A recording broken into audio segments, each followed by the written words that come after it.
and welcome to this episode of Queer Cuz. I am Deanna, he, she. My name is Angelica, any pronouns. I'm Sarah, she, her, I think, question mark, what is gender? And today we are doing an episode about asexuality, all for International Asexuality Day this year. And we have got a guest with us today. We have Jazmin Scarlett. Hello, Jazz. Hello. Why don't you tell us a little bit about yourself?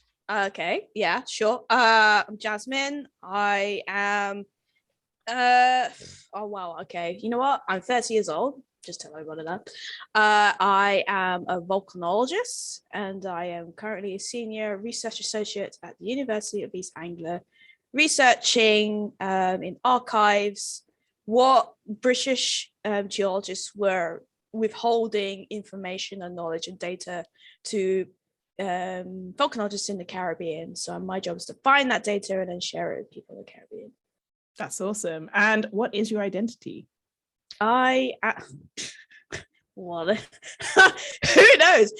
So currently it's pan-romantic, but I'm currently questioning my romantic attraction, so it might change in the future. But essentially, I do not have any sexual attraction to anybody, but at the same time, everybody looks cool. Everybody just seems cool. At the same time, I do hate everybody as well. So maybe that's why I'm pan, because I equally hate and love people. So that's a vibe. That's such a vibe. But anyway, I'm really excited that Jazz is here. Basically, Jazz is for anybody who we're friends. Jazz was also one of probably the second or third person I came out to. I don't know if you actually know that you were like the second or third person.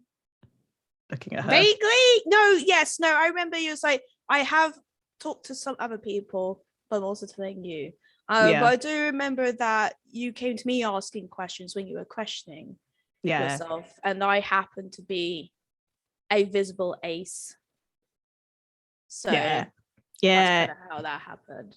Yeah, it was like a few weeks before you were speaking at an event, and about how you realized that you're asexual like a bit later than your other queer identities. And I was kind of like that kind of idea of, should I have known this a lot sooner? Should I have known this when I was younger? You hear those kind of stories of, I knew I was gay when I was 5, that kind of stuff. Whereas it was really helpful to know, like, to hear from somebody else that it took them a bit longer. And so it kind of encouraged me to come and talk to you. So I'm really appreciative of that. And one of the things that we did together is we started up a Discord server for people on the asexual spectrum who work or study in STEM subjects. So yeah, that was a really cool thing that we did. And the server's still going on today. So yeah. So that's awesome. Hey, can you tell us a little bit about the server? Like what you like, what different channels you have, what you guys like? Yeah. Like do you have like ace parties with cake and poker? Not poker, more like RPGs, right? It tends to be like there's 2 RPG groups. There's Leverage, which is watched on Sundays. We watched Dante's Peak as well, didn't we? That was like because it was like it was your choice. Was it? Yeah. Why did you choose Dante's Peak? Because in Volcanology, that's seen as the movie that's probably like the best movie we're gonna get in terms of accuracy, in terms of like when a volcano is in the movie. Because all other movies that have volcanoes in them, they're pretty crap. Like even like Jurassic. What the fuck, whatever it was. Well, sorry, I apologize, I spoiled as well, because it really vexes me. Anyway, so like Dante's Peak is seen as the most accurate we're probably going to get in terms of how a volcano is portrayed in a film. And I knew quite a lot of background information about it as well, so I thought if anyone had any actually questions, which turns out people did, I was like, hey, I know about this movie and about volcanoes. So yeah. Basically, Jazz is like the person we go to is like if we have a volcano question, just about anything. And one of the other cool things that you've done as well is you've also looked into volcanology and video games, which I think because to be able to combine 2 of your loves, video gaming and volcanology, which I think is really awesome. Yeah, and that basically all started. So I mean, so it's no secret that I do love playing video games. And basically what happened was I was playing Spyro the Reignited trilogy. It was the first game I was playing. And I came across like a level with like lava falls in it. So, and I was like, it doesn't look right. Like literally I was looking at it, it's like that doesn't look accurate. So then I ran around all of the levels across the 3 Spyro games to look at the volcanology in them. Then I wrote a blog post about it. Then I was like, you know what? There's more games that I have on my shelf that have volcanoes in them. Why not just go through them? So I started doing that, and then a friend of mine was like, "Hey, this is cool. Can I do one for Breath of the Wild?" I was like, "Knock yourself out. Go for it." So he wrote a blog post, and then we actually presented our blog post to a Volcanology conference. This was before the end of days, so this was before COVID. So we were in person. We presented it as a poster, and we brought our switches along for like basically academics to have a play in Breath of the Wild while we explain on the poster like the accuracy and inaccuracies. And then basically everyone that came up to the poster was like, "You should turn this into a paper." So it was 2021. No, 2020, we started writing this paper. So in the middle of the pandemic, we started writing this paper. And then it was published in February 2021. And apparently it's like, this is really cool. Like, I can't believe you just did this. It's like, I mean, like, why not? You know?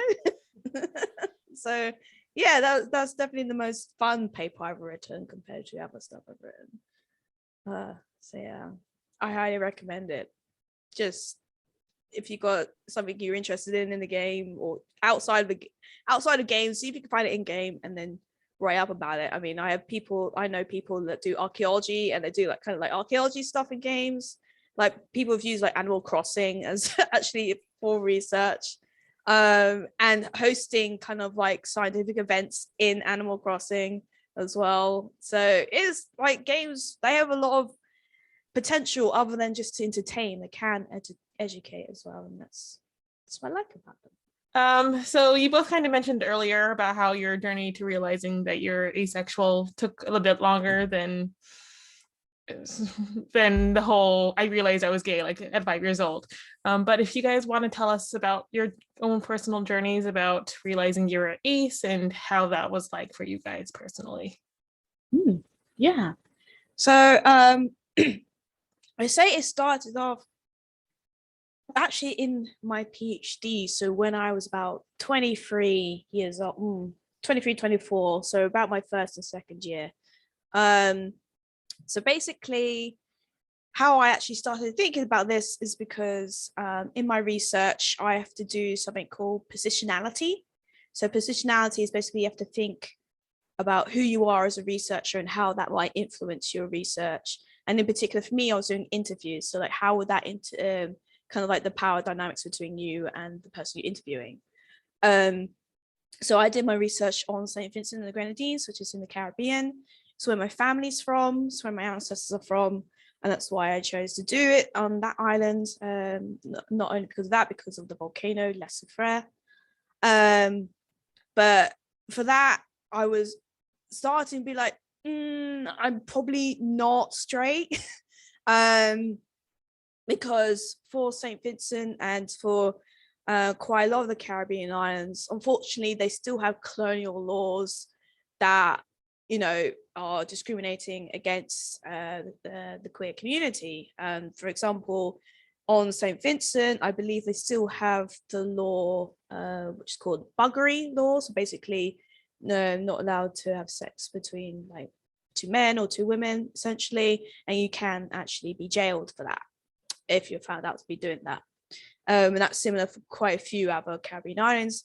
And these colonial laws, like I said, they're colonial laws, but also it's a very Caribbean, it's still quite queerphobic in general, mainly because of how religious that society is.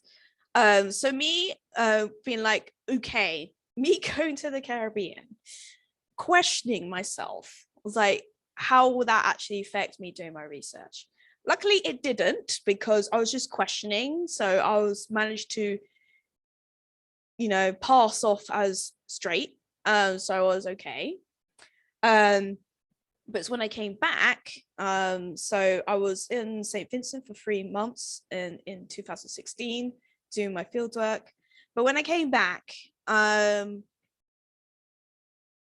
basically kind of like just essentially encounters with a woman and whatnot, we were like, okay, maybe I'm not straight.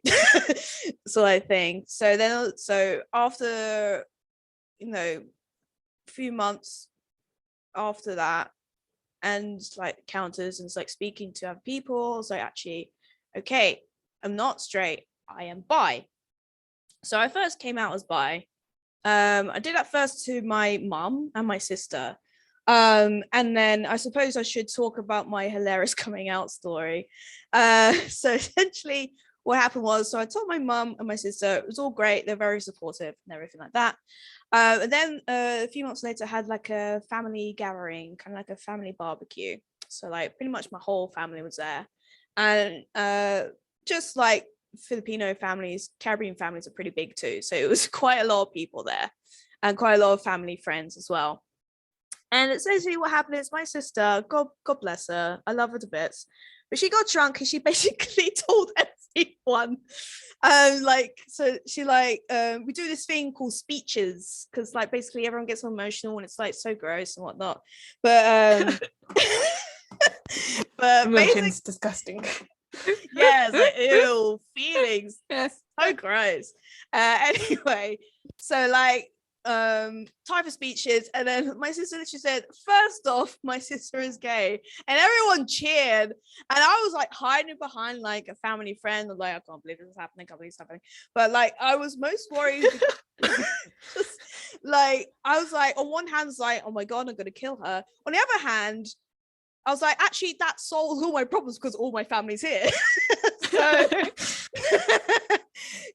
everyone now knows. But I was most concerned with how my nan would take it. So my nan is originally from Jamaica, and pretty much I like respect my nan and pretty much elders of my family to bits. And of course, Jamaica, they still, like other islands, they still have this very queer-phobic view and whatnot. And I was like concerned what my nan would think, because she's a very religious woman as well. Turns out she was fine with it, thank goodness. So I was like, cool, great, hurdle crossed. Although I was like, I would have done it in my own way, but at the same time, my sister solved all my problems. A fun fact, a year later, she came out as pan. So, so honestly, I feel like I just kind of like set the foundations, and then she was like, you know what? Seems like everyone's cool with it. Time for me to come out. I was about to say, was she testing the waters? She probably was, but didn't realize that she was. You know, to be fair, I've not actually asked her, so I'm actually going to do that. I'm going to ask her, it's like, did you do that so you could come out? Like, anyway, so came out bi, but then like I go into a first proper relationship because, I don't know, because on hindsight, because I was ace, I never got in a relationship before. But at the time, I was like, oh, I'm just kind of like, maybe, I don't know, have high standards, or like no one's interested in me, or I don't know what the reasons were. But it was in my first proper relationship. And then that is when, in that relationship, I realized I'm not quite interested in terms of like sex and everything like that. And this is where kind of like like what we call like internalized asophobia came from. So like I felt like I was broken. I felt like something was wrong with me. And I was just like questioning like what is wrong like with me, because like I like my partner at the time, I did find him attractive, but I suppose at that time I didn't realize it wasn't sexual attraction, it was a different type of attraction, but I didn't know that. I did not have the language. So the partner and I, we actually explored this together, and then we came across kind of like, I suppose, like the first thing what happens when you type in like I'm not sexually attracted to anybody is the AVIN page. So this is the Asexual Visibility something network. Education network. I think so, yeah, the educational network. And basically going through like the terms, like different types of like attraction and whatnot, and then when it says that, you know, like little to no sexual, well, at the time it was no attraction, the sexual attraction. I was like, yeah, that makes sense. And then when it got to like biromantic, I was like, yeah, that makes more sense. So like biromantic is just, you know, just romantically attracted and want to, you know, have that desire to be in a romantic relationship with someone. I was like, yeah, that makes sense. So yeah, that kind of was where it happened. But like in hindsight, there were so many signs that I was like, for example, in like social school, high school, you know how like just basically hormones everywhere, like everyone's interested and always talking about it and like getting into relationships and stuff like that, and drama surrounding relationships and shit like that. I was more, sorry, I swore again. I was more concerned with doing my homework.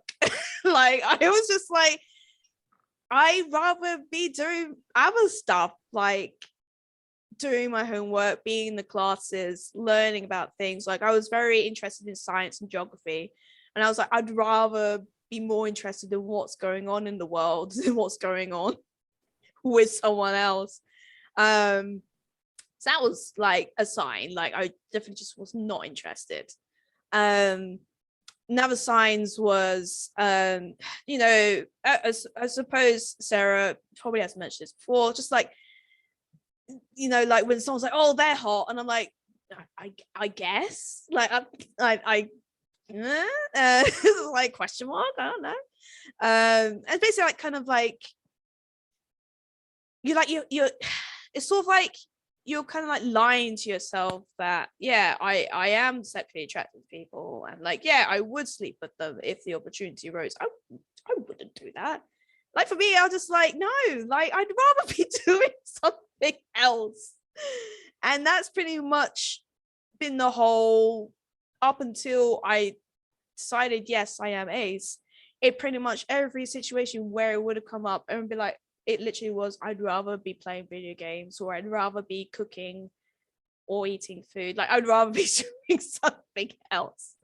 And yeah, and now like I've been ace, it would be 6 years, like in October or something like that, or identify as ace. And I feel pretty content in knowing that, and very comfortable with myself. Of course, did say at the beginning, questioning my romantic attraction, but I think we can worry about that another time. Like, you know, it's one thing at a time, I think. So yeah, so it would have been, for me personally, I think it would have helped if I had known sooner, but I just didn't have the language. But I'm glad at least I know now, I say. Yeah, I think that's a really common thing in the ace community is I didn't know the language for a long time. And that's the same thing with me. And so you do see people coming out much, much older, let's say in comparison to some other identities. So I fall into that. I've only identified as ace for about a year and a half, I think. And I had heard about asexuality, or the word label asexual, maybe a couple of years before. I remember hearing like Jazz talking about it on an episode of a podcast called Quirdy, where you shared your experiences. And I had this perception that asexual equals doesn't like sex, whereas that is not how we describe it. It's about experiencing little to no sexual attraction.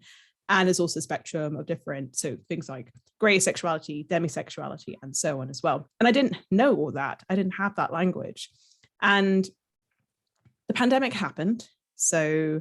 And there were just some things that I knew was kind of happening to me over the sort of few years before that, where I kind of went, is there something wrong with me? Maybe I should get it checked out. And I never bothered to get it checked out. And then in the pandemic, I didn't have the excuses anymore. Like, oh, I was busy. Oh, I've been traveling. I'm really tired. All that disappeared. And then it really kind of got me thinking about, where is this sort of lack of interest in sex coming from? And it's not like I disliked it, and I've had it as well, and I've had it in other relationships. So I was just like, well, I can't be asexual. I've got to be straight because that's always happened to me. But like really looking back on it, I've realized how much I was kind of just doing what I thought was expected of me from relationships, and almost like playing the part of a straight woman without realizing it, if that makes sense. Which is why now I'm kind of like, what is my romantic orientation? I know I experience romantic attraction, so I'm not aromantic, but I don't know if it's solely just to men. I don't really know that.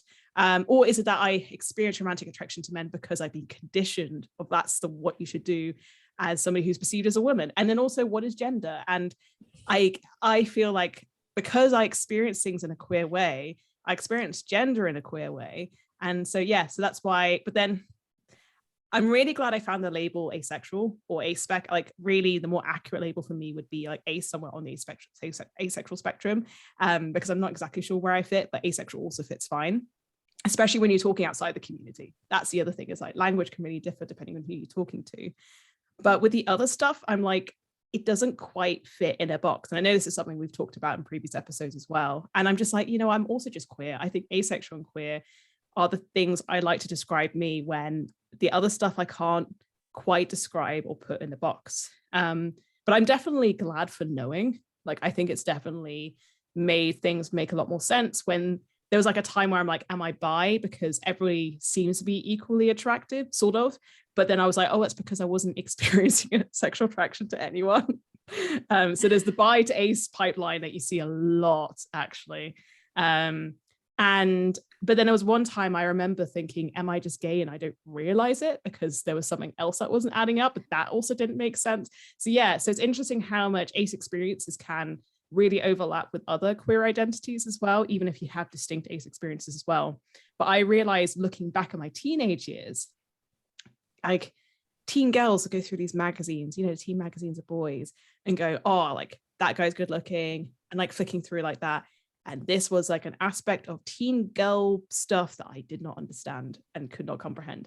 And that's like the early sign of being ace. And it's just really funny to look back, really. But as much as I would have liked the language sooner, I'm kind of glad I came out and realized these things now. I think if I was younger and if I didn't have the support from the friends I have now, knowing like my cousins are also queer as well, and just other stuff in my life, I think it's just much easier being older and coming out. I don't think it would have been as easy if it was, let's say, 5 or 10 years ago. Even if I had the language, I don't think it would have been. So I'm kind of glad how things have worked out, to be honest. But there's that internalized acephobia, as you mentioned earlier, that there's this feeling of I'm not a good enough partner that comes up occasionally. And it's like, it kind of makes you wonder, like, or has made me wonder, in a way, should I have known, so at least like my husband knew before being in a relationship with me, and we've been together for a really long time, and it's worked out and it's fine, but there's part of you that just feels like, well, if he knew, at least then he might have had a bit of a choice earlier on. Do you know what I mean? Yeah, but he's been really accepting, really supportive, and was a really great contributor to me accepting myself, and also the people that we know, myself and Jazz know, and having a community there that was also a really great contributor towards that as well. So Jazz, you talked a lot about your experience as being both Black and asexual. Our podcast, we do like to talk about the intersection of a lot of our different identities. So if you could possibly talk a little bit more about intersectionality and how that plays a role in your identity, so for both you and Sarah. Okay, yeah. So as mentioned, I'm Black. So in particular, I am Afro-Caribbean. And it's my grandparents who came over in the 60s from Jamaica and St. Vincent and the Grenadines to the UK in what is now known as the Windrush generation. So why it's called the Windrush generation is because it was post World War II. Basically, the UK will ask basically people in the Caribbean to come over to fill kind of like public service jobs, essentially. And most people came over on a ship called HMS Windrush. Not my nan, though. My nan, being as the boss she is, she came by plane. And we love to say that because like my nan, if you ever met, she's very, I don't know how to describe, she's got like a quiet kind of like, you know, when you're just like, you ooze that power, but it's like just quiet, like, and like she's a tiny woman, she's about my height, so she's about 5 foot, but you just like don't mess with her. So she came by plane instead of on the boat with everybody else. And yes, and then my mum's mum is from Finland, but I don't know much about that side of my heritage because family stuff. But yes, so I am Afro-Caribbean. I grew up in a Caribbean household, so more, but of course, mixture of British culture as well. But then also I identify as a woman, and I also have a physical disability as well. So all these intersect as well with my ace identity. And I say because my ace identity is invisible, my disability is also invisible. The most visible thing is me being Black and being perceived as a woman.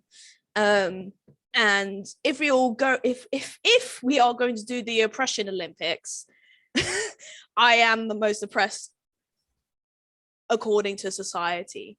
So in terms of how that plays out, for me, I've not experienced kind of like discrimination and racism as much. I have experienced microaggressions, but I kind of just go on with that. And that doesn't bother me that much. I think it just kind of like, it's unfortunate to say this, but it kind of just comes part with your skin color, really. Like it just comes part of your experience. Like it is generational trauma, but you just kind of roll with it. Like I was, you know, taught at a young age, it's like, look, this is how you interact with police if you ever like stopped by police, whatnot. Like that's the kind of like conversations we would have when we were younger.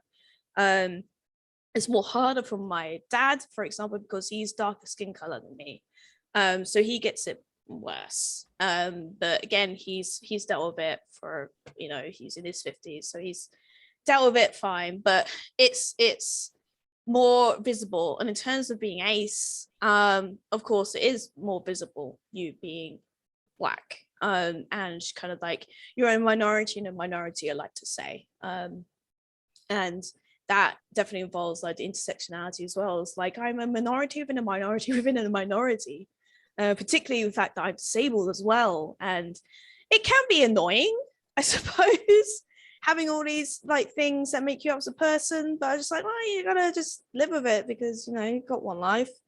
Might as well do the best you can. I mean, I have a physical disability. Technically, I shouldn't become a volcanologist because it's very like physically demanding, but I was like, hell no, I'm climbing a volcano. Like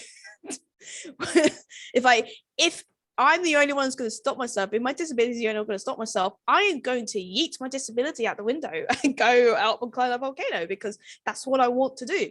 And I suppose that kind of essentially is why I'm so confident in myself, because I'm like, well, I know who I am as a person. I don't need anybody else telling me like how to be disabled or how to be Black or how to be ace, because, well, no, I know better than anybody else, because I know me better than anyone else. And actually that's what I said when I came out to my mum. When I came out to my mum, she wasn't quite understanding. She asked kind of like common invasive ace questions like, oh, how do you know if you've not tried it? And like, how do you know if you like not met the right person, whatnot? And I literally said to her, I was like, well, one thing, I could say this to her because we have such a good relationship, but I said, I know myself better than you do, sort of thing. So you just need to accept this, sort of thing. And then I said, like, you've got 5 other kids, you'll be fine. You'll be a grandmom one day, because I'm the oldest out of 6. So I'm like, Mom, you'll be fine. So, like, this will be fine. Like, I'll be that auntie that comes back and like brings back loads like volcano stories. Like, who doesn't want that? So like,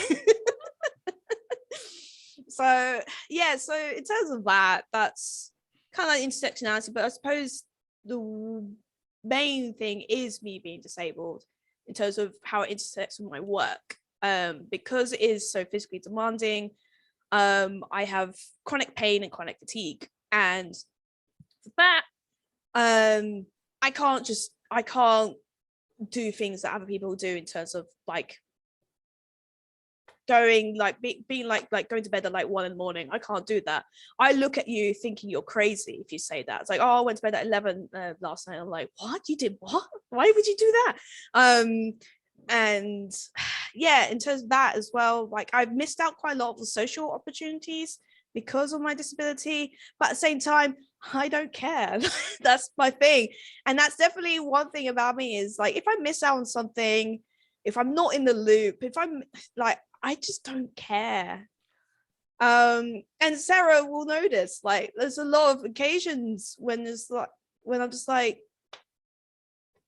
I'd rather just go to bed because sleep is way more awesome than talking to people. So like, I mean, I am introverted, so that's why I would say that.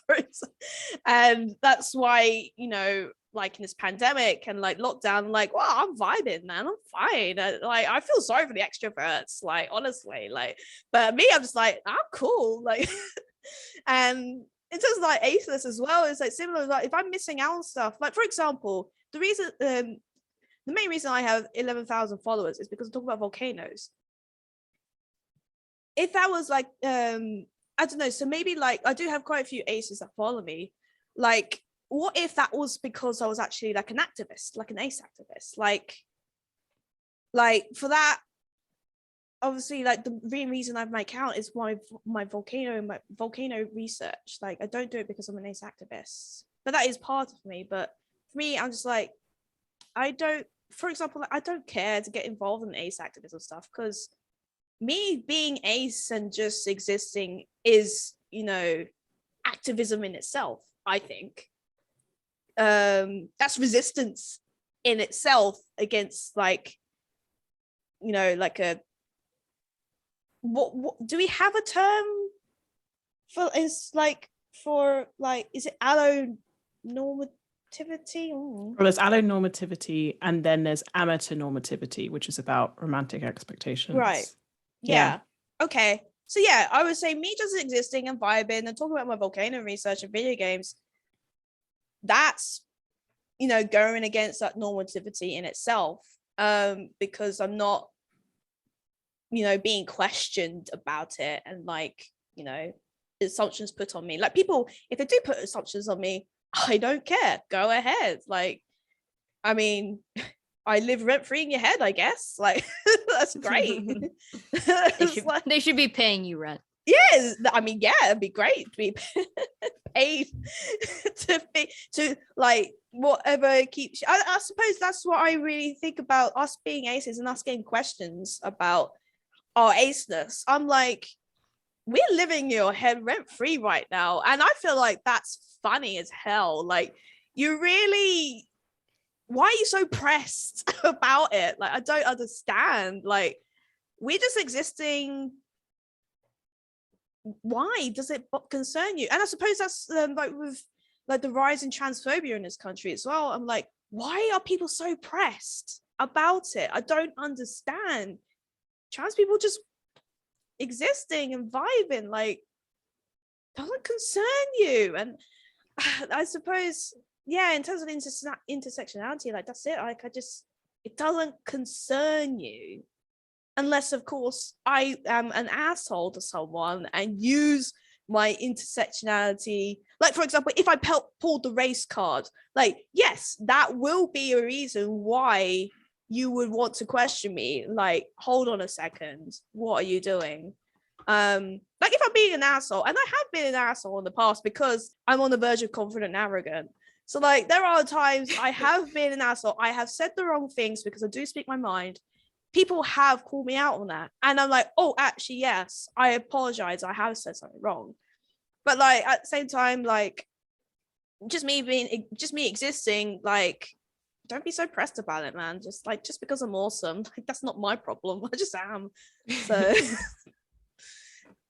yeah. I really relate to what you were just saying about, like, existing itself is like enough, because this is something that Amber talked about in our episode for Trans Awareness Week, where she talked about the visibility of trans actresses getting awards. That is activism, and that kind of led to a bigger conversation about what is activism. And there's this thing where when doing advocacy, I kind of wonder, am I doing enough? But also when people call me an activist, and I'm like, I don't know if I deserve that label. I don't think I can be involved in activism, but I don't know if I would call myself an activist. I don't know if I've done enough to deserve that label. Was advocacy, I'm like, I feel like I can call myself an advocate. I think that's fair. And I do really appreciate participating, not just thinking about ACE and STEM advocacy, but also within the wider ACE community and having visibility that way.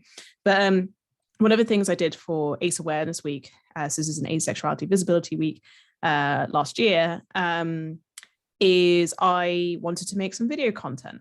And usually around this time, it'll be like the awareness, the 101s and the misconceptions, all that kind of thing, which is important. But I kind of felt like, well, there's other people doing that quite well. I just want to exist as a scientist. And so I did science content with ACE themes, and I made it for the community in mind. I was like, I want there to be ACE references in this that the community will get, but also see some cool science without me also being preachy saying like science is amazing. It's just like, no, I'm just a scientist and I'm just showing off some really cool demos I really like with ACE themes in it. So I really get what you mean by that, Jazz. And also the other thing I think about is in terms of trying to make change and doing activism and advocacy, it's tiring work to do that kind of thing. And I think especially if you are from different marginalized groups on top of being ACE, like that's just added burden onto you. And especially from a visibility perspective, when, for example, ACEs of color aren't as visible in the community versus white ACEs, it then adds on that additional burden to be visible when it's just like, I just want to be, like, I'll give another example with International Women's Day. They're like, look at this amazing woman. She broke the glass ceilings and yada. Isn't she so inspirational? And it's like, she probably just wanted to do a job. She just wanted to exist. She didn't want to be inspirational for people. And I think there's this thing which I do see in STEM where the added pressure for activism and advocacy will be left to those who are marginalized. And it's assumed that if you're from a marginalized group, that you'd want to be involved, when it's like, no, I want you to survive in STEM. And that's the most important thing. You don't have to be a role model for somebody else. That is the reason why the system the way it is not your fault, and therefore you're not your responsibility. Now, if you want to try to make change or do something about it, that should be your choice to go into. And that's just something I kind of see, really. And I think you'd probably agree with me, Jazz. Yeah, with that. Absolutely. Yeah. So when you were kind of saying that, I was just like, yes, I totally get where you're coming from. To answer Angelica's question about intersectional identity. So there are a lot of women in the ACE community. So in a survey, was it the ACE community survey a couple of years ago, or one of the most recent ones, they found that I think it was 60% of the respondents are women. Then there were 30% who came under the non-binary umbrella. So I mean, like, it could be non-binary, genderqueer, agender, and so on and so on. And then 10% were men. And it doesn't necessarily mean that there are less men who are ACE. It's just less men who may identify on the ACE spec. And so there's this kind of stereotype you sometimes get as a woman where it's like, oh, you describe these sort of things. Aren't all women like that? So invalidating asexuality, but also stereotyping women. And it also harms men in terms of the expectations of ACE men. And how, so I think it can affect how men can identify as ACE, but also as a woman, it can take me longer to realize I'm ACE because of the stereotypes of women. So that's kind of one thing I've been thinking about, but also then, so I'm mixed. I am white passing, I should add. I have been called exotic. That's fun. That's real fun. Oh, what a wretch. Oh. Yeah. And it's just, and I think like many women of color will relate to that. But the other thing is I noticed the role of Filipinas worldwide. They are often seen as maids. They are seen as nurses. They're seen to serve others. And then there's a whole mail order bride thing. you know, the American man coming over to the Philippines to marry, get himself a Filipina. And it's this thing where Filipinas themselves are sexualized in a certain way, and the role of American imperialism and how Filipinas are there to serve the world, you know. And that's something I've been thinking about when thinking a bit more from a diaspora perspective of like how Filipinas are seen and how Filipinas are treated. Also the rise in hate crime towards those who are East and Southeast Asian. And I've been seeing what's been going on in the US as well. And, you know, stuff, yeah. And I'd say for quite a long time, but I've also seen some things recently as well. And that's just something I've been thinking about in terms of what can happen to asexual peoples when we're not believed. Then some people, and I'm going to provide a content warning for this in the description, but people may want to try to be like, nah, I see as a challenge, and may want to turn us straight, you know, like they just don't believe us. And how that can, again, kind of thinking about the whole, how Filipinas are treated. Yeah, it can be kind of dehumanizing and then you have people who then don't believe that we face oppression. And it's like, we face things like coercion. You know, it's not something that's happened to me personally, but I know it's happened to others, you know? Yeah. Although I should say it's not happened to me. Yeah. I'll just leave it like that. Yeah. It's just, and that's just some of the things I think about with intersectionality, really, with asexuality.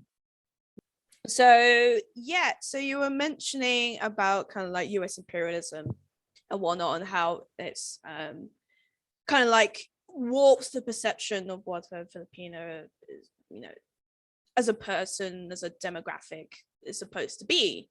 And yeah, I suppose I was nodding along because like that's, you know, it's similar to like the Black experience as well, in terms of course, because ancestors were slaves, like, you know, kind of like seen like, oh, you're expected to like please others, sort of thing. And kind of I suppose in terms of like, you know, it is like we are of course in different ways to Filipinos, we are in our own ways kind of like those imperialistic and then colonial kind of like perspectives and lenses are still there, even though people won't admittedly say that, yeah, it's because of that, because people won't think of it about that. But yeah, so I wanted to touch upon that more because I've had many conversations with Sarah because it's part of my research. So part of my research, so for my PhD, I essentially looked at 3 volcanic eruptions of La Soufrière in St. Vincent and the Grenadines when it was a colony of Britain. So I had to understand how colonialism worked, essentially, because I was looking at how the society was developing alongside its volcanic eruptions. So I really had to interrogate what it means to be colonized by a European empire, a European power. And this is where I really will try and keep it short because I can't go on for about this for a while. But essentially, it was European colonialism that invented racism, invented gender, and invented sexuality. And it annoys me so much because a lot of pre-colonial societies, including the Philippines, including Africa, the continent of Africa, gender sexuality wasn't the thing. People were just vibing, and like some were like gays, some were lesbians, some were pan, some were, you know, like non-binary and trans, like, and it wasn't a problem. Like, it was not anything to it actually, in most cases, it was celebrated. And I've been learning about kind of like the Native American perspective and like Two-Spirits, and I've read like some anthologies written by Two-Spirit persons, and it's like, wow, they were seen as leaders in their communities. And I'm like, wouldn't that be amazing if we weren't segregated in such a way and we were celebrated, and, you know, we were like revered and, you know, just seen as like anybody else.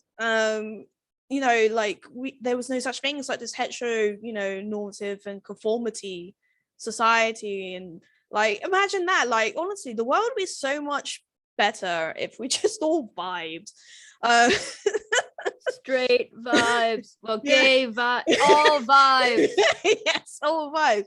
And it is very frustrating. And particularly what frustrates me is now a lot of places that well, okay, so if, for example, let's take the European powers, imperial and colonial powers, for example. So that was Britain, France, Germany, the Netherlands, Spain, and Portugal were the main ones, and Denmark as well.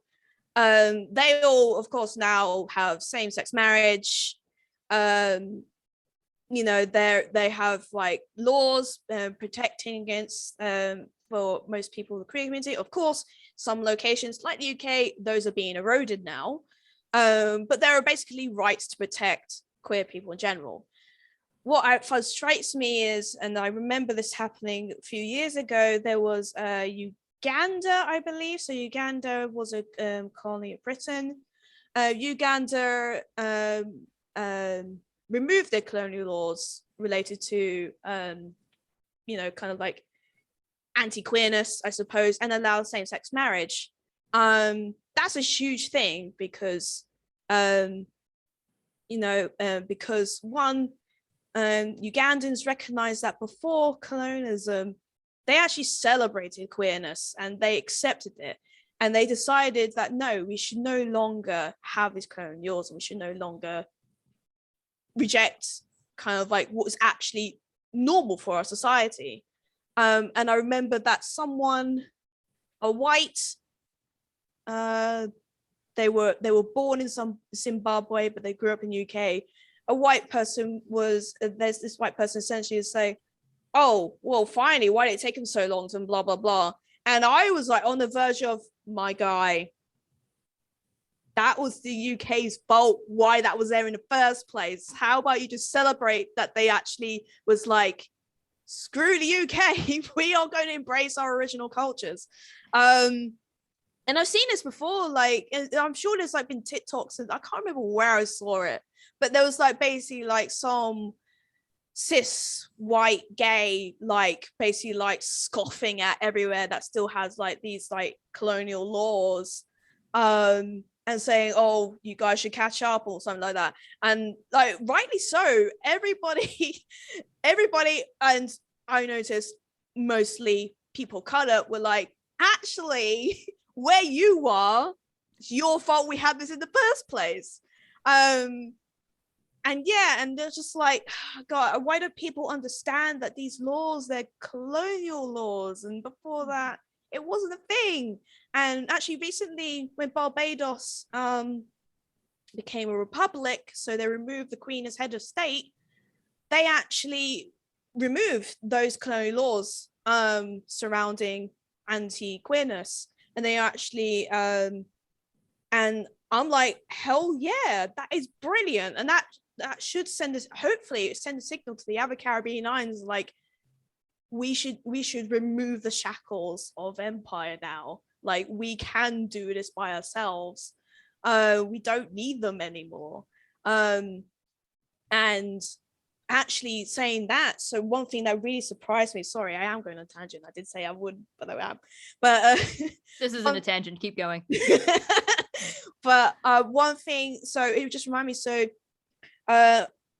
people may not be aware listening to this, but the volcano research lasted for St. Vincent, it actually erupted in 2020, 2021. And I think this is the first time I've ever seen it, but Barbados created an LGBTQ plus evacuation center, so just for queer people. And that was mind-blowing for me, because you don't see that. Like, there's no such thing. And that's actually what is some thinking, like research that I've been thinking about in terms of intersectionality, is like, well, what if you're trans and you're not accepted by your family and you need to be evacuated? Because usually evacuation is you go by household or family. and like you're put together by your family and your household into these shelters. Like, what if you're not accepted? And you know, like, what if you're not, where are you going to go? And like, what if you can't, if you don't have a found family, like, where are you going to go?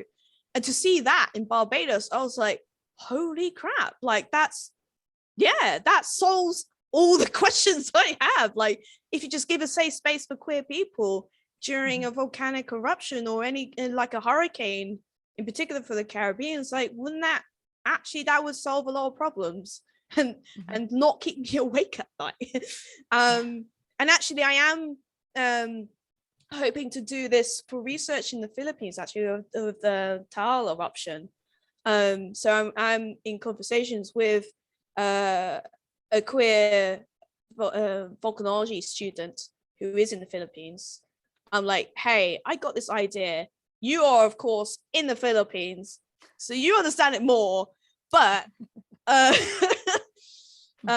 like, I know you talked about it on Twitter quite a bit. It's like, do you want to try and explore this further? And they're like, hell yeah. And so for them, they're interested in like kind of like the difference between like rural communities versus kind of like in the cities, because of course people in rural areas, they probably are more alone in terms of the people who are queer compared to those in cities. And of course, I noticed from speaking with Sarah, a lot of family means everything in the Philippines. So again, it comes up, the question is, what if you were evacuated, and like, where would you go? Like, for example, if you were not out to family, but then you were evacuated for a long period of time, like, how would that make you as an individual feel? Like, that must have been like, for example, I would imagine it'd be suffocating for me personally. Like, if I was not out and I had to be in close proximity to my family that would probably not accept me, like, I would find that so suffocating. So you guys are talking about intersectionality and how it kind of affects your life with ACE and race and disability and all of that. So I was wondering actually if you can go a little deeper about maybe some racism that you faced in the ACE community, maybe specifically. Yeah, so I haven't experienced it per se, apart from kind of like as I suppose as fallout from something that Sarah experienced. But my observations have been through Twitter, essentially, looking at it on Twitter, and just basically seeing how it's impacted other Black aces. And it's so here's the thing, when I said like I may have 11,000 followers, it's mainly for a Volcano account. It's not really for activism or advocacy for being ace, and also I don't like to be perceived, so I don't really like to get myself involved in these things that happen on social media, mainly just to protect myself and my mental health, and also because I just can't be bothered. There's other people doing it. So what I've seen on Twitter, it's basically how white aces, they do dominate conversations on anything to do with aceness that may be like a hot topic of discussion, really. And it's like, well, yes, your experience is valid, but one thing I've noticed is that people of color, particularly Black people of color, they do sometimes say, well, yes, but you're still protected by your white privilege and you still benefit from, you know, like a society that favors white people. And I have seen on occasions these white aces, and I'm sure Sarah can expand on this further, that they feel attacked by that, and you know, they feel threatened by that. And it's just basically telling you reality, like, look, you may be, you know, it comes down to the whole thing about this whole thing called the like oppression Olympics. Like, being white, yeah, sure, that's an identity, but then some think that being ace means that, you know, and being part of the queer community because you're ace, that's like another layer, and that's like supposed for them in some cases, of course I do not know because I do not know what goes in their heads, but like that's their form of oppression because, you know, they're part of the queer community and they're ace. And it's like if there is going to be less oppression in Olympics, you're always going to lose if you're a white ace. Like, sure, you got a little bit of oppression, but speak to a person of color, you're gonna lose. You're gonna be last place. And that's what I see quite a lot often. Not at the moment, thank goodness. But that's definitely one thing. And then attacks on black people, black cases who do speak up. And in terms of like, if like, for example, they make a mistake or say something wrong, then they get dogpiled on. And it's like, even when they like say, I like when they apologize and they say they will do better, like people don't believe them and they just keep dogpiling. And it's like, just shut up, leave them alone. They've said sorry. Like, and it's very annoying in terms of like, because like, for example, I have said like wrong things in the past, not on social media, but like offline to like people, and they have told me that you said something wrong here, you need to think about it. And it's like, yes, I do, I apologize, I will. Like, I think people that when they do say something wrong, not black people, but white aces, when they're called out for something, they should really listen and just be like, yes, I have done something wrong, I need to learn from this. Because I'm not going to say names in terms of repeat offenders I see on Twitter, but it's kind of like empty words. And I'm just like, look, you're not going to get away with it. Like, because people have good memories. Not me, I have a terrible memory, but other people, they have good memories, and they may forgive, but they won't forget, or they don't forgive and they don't forget. And you know, that's damaging to everybody, because you know, we're like being ace in this community, in this queer community in general, we're still I suppose we're still like we're just starting to like have a voice of our own in a queer community. And you know, we're starting to have those people who have a higher profile that kind of like represent us in a way. And it's like, don't crap on people that much. Come on, man. Like, we're supposed to be, if we're like saying like we're excluded from queer spaces, well, by all means, stop actually excluding others in your own ace community. That's just dumb. Like, and it doesn't help us at all in any way. And like, people color's voices are just as valid and probably more valid than white aces. Sorry, white aces listening to this, but I feel like you like the queer spaces in general. Of course, I am speaking from being UK perspective. Like, it's oversaturated with white people. Wherever you fall on the, you know, where whatever your sexual orientation or gender identity is, like, it's oversaturated with white people. And I'm gonna be upfront and say that I find it boring when I can see white people talking about their experiences. Like, yes, I know what your experience is, because it's going to be similar to another person who's white who I've heard from. So like, why I want to listen to other people's experiences who are not white. That's why I like this podcast, because you guys are talking about your experiences, and like, you guys not white. Not to say I don't like. what you know what I mean? Like, you have a different perspective that is not white, Eurocentric. Mm-hmm. Yeah. And it just enriches the community. Like, if you just people from other locations. Anyway. So thanks for saying nice things about our podcast. We love that. It is I really enjoyed our interview with Ria, because she is Filipino, and we talked so much about family and our experiences. And then, even though, you know, us three grew up in a diaspora, we really related a lot to what she was saying, and that was awesome. And you're right, this is why having different experiences and perspectives in this community is so important, really.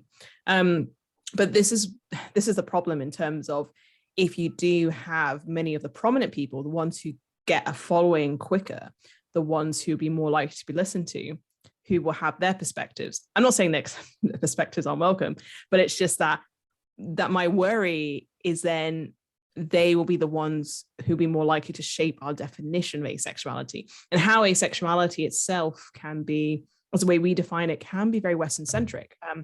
One of the things we talked to Ria about was about, and I should actually add, we have a separate episode going out with her at the same time as this episode. That's worth listening to, about her perspectives on asexuality.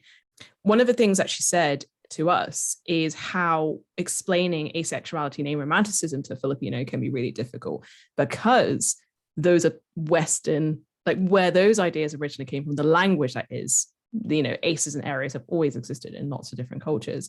But in terms of the ideas and the way we've talked about asexuality online in more recent years has come from the West. And so it can be difficult for her to talk about it for that reason. And if you have people, let's say in activist spaces, that don't consider these perspectives, it can leave out so many people as a result, doesn't it? So it's something I really think about. But the other thing is, as somebody who talks about asexuality in STEM and as a science communicator, if I'm offered, let's say, to do a talk, and let's say I'm like, hey, you know what, I should probably pass the microphone to somebody else to do this time, I kind of came to the realization that many of the people I can offer it to are likely to be white, in terms of people who'd be comfortable talking about it. And I'm really not sure what to do about that, because I'm like, well, then should I be therefore saying yes to this? Because, yeah, and it just puts me in a difficult position sometimes when I'm like, I feel like I have to say yes to this, even though, as I say, I might have done it enough times. I'm like, I should probably pass it on to someone else.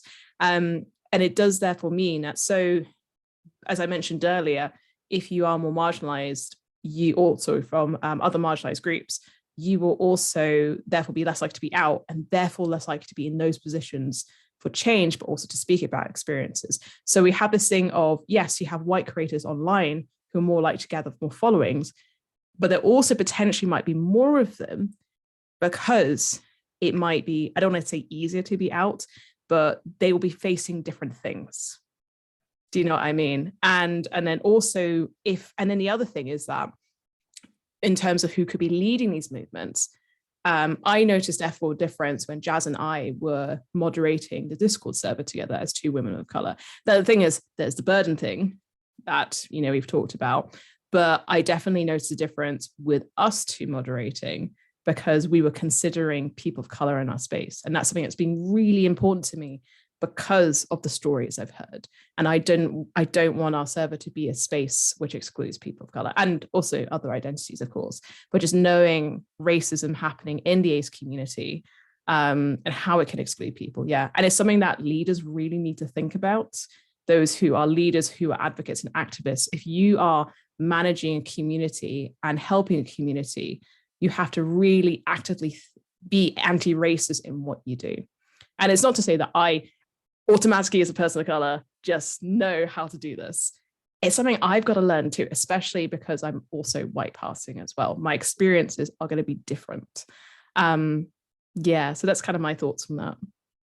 Thank you so much, Jazz, for agreeing to be on this episode and for being wonderful and being an awesome friend as well. So just thank you from me. If anybody wanted to follow what you do, where can they find you online? I guess Twitter with my 11,000 followers. So that's at Scarlett. So it's SCARLETT. I had to think for that for a second. Underscore Jazmin, JAZMIN. And I'll be there, talk about volcanoes and stuff. Maybe once in a while talk about being ace, but mainly volcanoes. And I do also have a blog where more volcano stuff. So that's volcanology.wordpress.com. And that's it. That's where you're gonna find me, because I don't like anyone knowing where else to find me. That's fair enough. And if you follow Jazz on Twitter, she loves volcano questions. Ask her volcano questions. Yeah. Anyway, thank you, Jazz. So you have been listening to Queer Cuz. I have been Sarah. I have been Angelica. I've been Deanna, but I'm going to go back to being D. Bye, everyone. Bye. Goodbye. Goodbye. Goodbye. Bye. Thanks for staying this long in our goodbye section. You still here? Go away.